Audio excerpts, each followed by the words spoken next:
The new weapons channel reports that Russia has produced 2 more Tu-160M bombers to strengthen the air component of the nuclear triad.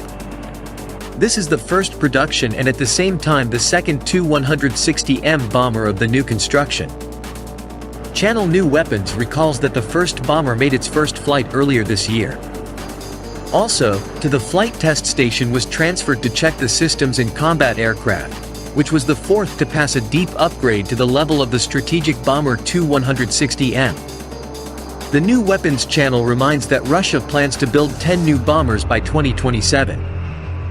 Tests of aircraft systems and engines will be conducted at the flight testing station, and then the planes will be handed over to the Air Force of the Russian Defense Ministry. The updated Tu-160 missile-carrying airplanes have new engines and their performance characteristics are superior to their predecessors.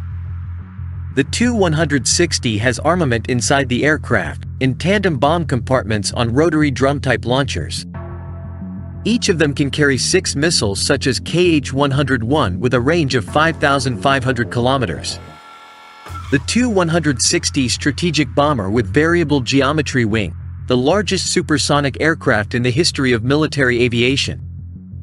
It has an unofficial Russian name of White Swan. In NATO, it is called Blackjack. Together with Tu-95MS is the basis of the Russian air nuclear triad and the long-range aviation fleet of the Air Force.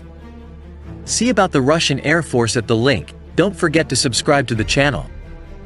Goodbye, everyone.